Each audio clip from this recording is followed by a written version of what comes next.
Hello everyone and welcome to Singular Stars.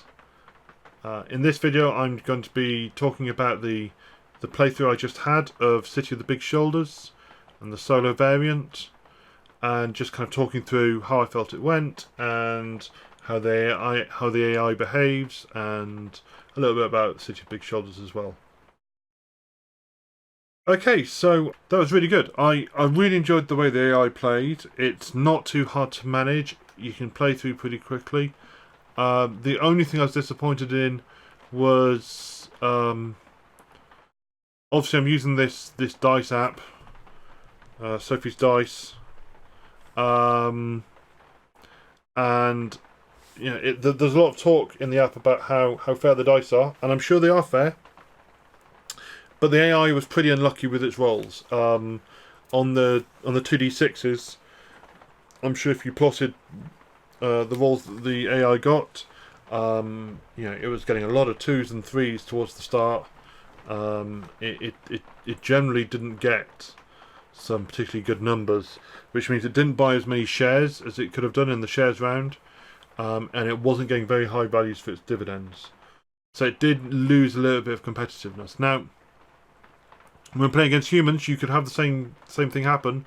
You could sit down and play with 3 people, and they're just not on form. They're not feeling it. Their brains aren't in gear. So you can't say it's not realistic. But if the challenge that the AI gives you is quite variable and you can't control that, then that can be not frustrating, but it can mean that you don't know what quality of game you're going to get. Because if in one game I have an easy ride where the AI isn't really challenging me, or I don't feel like it's pushing me very much, then it just means in some ways I'm just going through the motions of the game. And there aren't that many interesting or tricky problems for me to think up. I don't have to sit there and really puzzle out how do I achieve what I want to achieve. I mean, I did, and I managed to I decided to set myself the task of trying to get my share price up to maximum. I kind of think really I should have set up a second company. I had plenty of cash to do so, and I could have been focusing on that, especially if I'd got it set up, with say 2 more turns to come, or even 3 more turns to come. I could probably have managed to push it quite a few steps up the share track,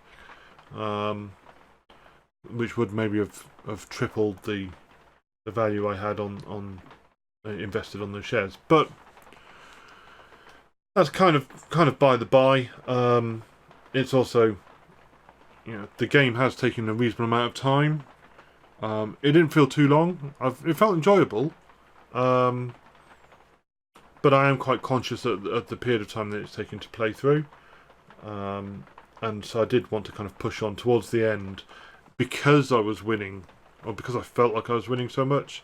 It didn't feel like there was any value really in setting up an extra company, because I thought I was pretty much walking anyway. And it turns out I was. Obviously, I've kind of adjusted my playstyle a little bit as well to take into account how the AI scores at the end of the game. In some ways, it's a little bit unfair on the AI, because all they've got is the shares, and if I come in and buy them, then they don't really have any other way of making any end of game points. So it's a bit tough on the AI. So all that being said, I have to say I think Mark Hunter has done an excellent job with the AI. I know I've talked about the variability and the fact that I've rolled badly and things, but if you take that as a slight anomaly, and that generally your rolls should be the majority in the middle of the trend, I think the AI plays really well. The board is impacted. It is often taking spots that I wanted to take. It was making it so that way it wasn't going out of its way to be a problem for me. So because I was concentrating on the sewing machines and there weren't any sewing machine companies out, then it wasn't impacting me on that space. If one had come out, then that would have been a lot trickier in order to manage. But as there wasn't one, I could kind of sit and do my own thing, much like I play against other humans.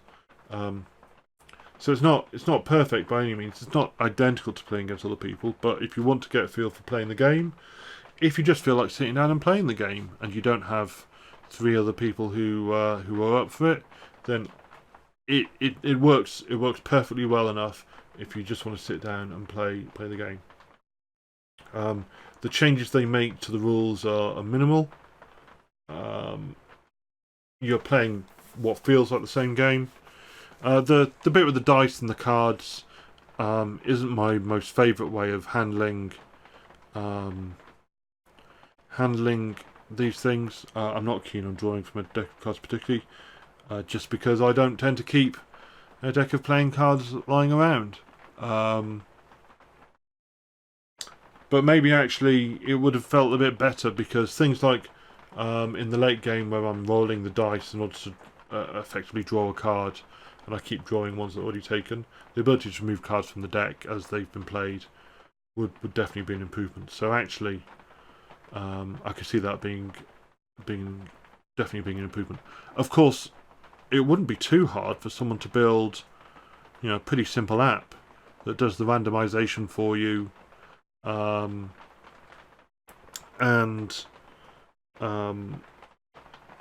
you could easily run that on something like your phone, and that would actually be really easy to put together. I'd have thought. I'd be very keen on seeing something like that. Yeah, that would definitely be because looking through, the state of the state of the board on all these tables is always going to look like this on those rounds. If you don't know what companies are out, this thing does still leave you to try and work them out. But you could actually ask what companies have been selected, and as new companies get put into play, you could add them into the list. You could track that, or you could just leave it up to the players to draw one at random. It wouldn't be the end of the world. And then the dividends, definitely having something that, obviously the dividends table is a bit busy.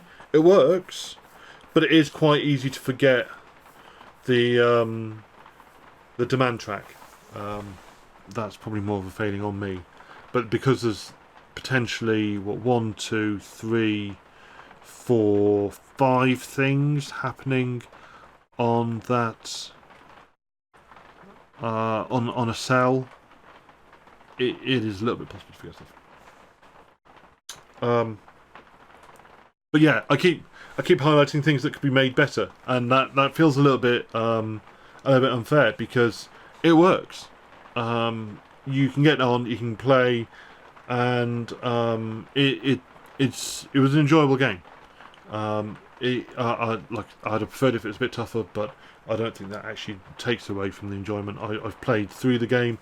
It felt like I was playing the game against a couple of weak human opponents, but it still felt like I was playing it, and that's really good for a game that is as economic as this. For a game that is it's a little bit 18xx. I know it's not an 18xx game, but you've got the share track. You're kind of doing a production thing going on. You've got your worker placement, which is a bit different. But for a game that's this style of economic, reasonably heavy, reasonably complex game, to have an AI that you can actually play with and feels comfortable, and doesn't feel particularly heavyweight to play through, that's pretty impressive. So all in all, I think Mark Hunter's done an excellent job with this AI. The City of Kings game itself, I really enjoyed. This is my 5th or 6th play of it, I think. About 50-50 solo, 50-50 4-player. It does take quite a while to play through. I think this playthrough actually wasn't as long as my longest ones, but it was still a significant period of time. But it's enjoyable. Obviously, you're not spending time kind of faffing around. There's no downtime when you're playing solo, but even when you're playing multiplayer, you do still want to be paying attention to people's money and what they're doing, and yeah, the only kind of thing that I find, I know people have talked about the negatives around the share tracks running down when they go up, and that's kind of a bit of a confusing design, and the same for the appeal track, because as your appeal goes up, you're moving down the board kind of towards you. That's a bit strange, especially as well this icon that shows your share price is going up by showing your thing moving to the right. I get that iconography stuff, but the one thing that I do find a little bit tiresome, I guess, that you don't actually have in the solo variant, is every single round has a different method for determining who's going to go first. I mean, do we need what, four different methods for determining it? You've got using the share priority, you've got all at the same time, you've got using this track here, and then you've got the appeal track. I mean, could we just have one track? Does the share track really need to be different to this track? All at the same time is obviously fine. I get that. That makes sense. And I get why you want to do the appeal track ordering as well. But then, see, if you've got this track here and you've got the appeal track, do you need both? Does each company need to have its own appeal? Or could you have it where instead of being an appeal, it's another kind of generalistic thing where you move your turn order moves around, and as you push up, you gain benefits. So you could merge this track and the appeal track together. I don't know. Yeah, I've not spent any time thinking about it, but it seems to me that would be a slight efficiency you could bring, a slight reduction in complexity. Yeah. Obviously, I'm playing with poker chips. It is, I find, quite amusing that the manual for the game recommends not using the component that the game ships with in terms of the paper money. That I find that quite amusing. But I think they're right. I just think maybe an Uber Deluxe version that comes with poker chips would be quite nice. Maybe not. Maybe that is a bit excessive because you don't need any extra poker chips if you already got them. Other things, I like how the board looks. I like how the game plays. I think it's one of my favourite economic games. I find it more enjoyable than Arkwright. I've only played Arkwright the once, and I did enjoy Arkwright, but there is definitely a sense of Arkwright that you're sitting around trying to do some sort of predictive maths that's quite complex, and if you get it wrong, you're just going to have a bad time. So I've been playing it where I've just seen people sat holding their heads, muttering numbers to themselves, trying to figure out exactly how much appeal they need and what price they need to set things at in order to precisely hit a certain point. Because if they go under, then they're going to be short of funds. But if they go over, they're going to be short of goods, or however it plays out. And you don't have that much of a problem with it. Obviously, I was doing a lot of maths. Well, not a lot of maths. I was doing some maths trying to work out how much I needed to get in order to do a triple jump. That's obviously, as you're trying to be efficient, that is definitely what you want to be hitting. But a lot of the time, you're not actually doing that work. You're concentrating on how to make your factory complete, how to make it more efficient, how to get your extra partner. and especially if you run a couple of factories, then your focus is slightly different. It's not just the maths, it's the function, it's the engine, and so I find that a bit more enjoyable. I don't I find the engine in this is quite an enjoyable little thing to build up. The capital assets I find are quite nice as well. I know I stuck with the same one all the way through, which was a bit boring, but they're fairly straightforward and simple to understand, but can be quite powerful. I find the technologies in Arkwright, there's some complexity to those, and it's already quite a complex game, and then you just add an extra layer of complexity, and it's nice that they've got something similar in this, but it isn't bringing in a level of complexity. The iconography is really good in this. It's quite straightforward to understand what's going on. All these spots we've got down on the board down here actually make for a really interesting worker placement game. And so I suppose that adds to it as well. There's definitely a worker placement element to it that is quite enjoyable to play through. So overall, I've really enjoyed this. I hope you've enjoyed the videos. If you've not watched the playthrough, then I hope at least you've enjoyed this description. If you are interested in playing City of the Big Shoulders solo, I would recommend it. I think the first game I played might have been solo, or maybe it was the second game. I watched the heavy cardboard instructions and run through first, and definitely got a good strong feel from the game from that. And then I played it 4-player, and then my second play was solo. It's definitely possible if you've watched some instruction videos on how to play the game multiplayer. Learning how to play it solo is not a big step up from that. So yeah, I would definitely recommend the game if you're interested in these kind of heavier Euro economic games. Almost 18xx if you want to start moving towards dipping your toes into those kind of waters. I guess this is a stepping stone in that kind of direction. So if you're interested in moving that way, this is definitely a game I'd recommend. I recommend trying to play.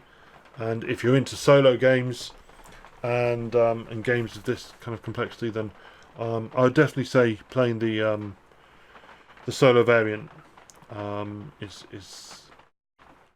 as far as I'm concerned, it could be part of the actual game itself. It feels strong enough to not feel like just a bit of fan service. So yeah, well done, Mark Hunter. Yeah, and thanks everyone for watching. I hope you've enjoyed this video and these videos on City of the Big Shoulders. If you had, I'd be very grateful for you ticking the like and subscribing to the channel. I'm hoping to do more solo games. I think my next one is possibly going to be Concordia, using David Digby's solo variant that I've played before, and that plays really well. If you like Concordia, then I would definitely recommend his solo AI. It just feels like you're playing against someone, and it feels like you're playing the game, but you don't have to have anyone else around, and that's that's one of the joys of a good solo AI, is if you can't play with other people, if you don't want to be playing with other people, then you can still actually play some of these great games that are available, and you're not restricted in the choice that you have. Okay, so I'll wrap it up there. It appears to have started raining again, so I hope that's not been too distracting. It appears to be very wet here at the moment, so a few of my videos have been a bit washed out in the audio, I suspect. Cool. Cheers, guys, and good night. And hope to see you all again soon. Good night.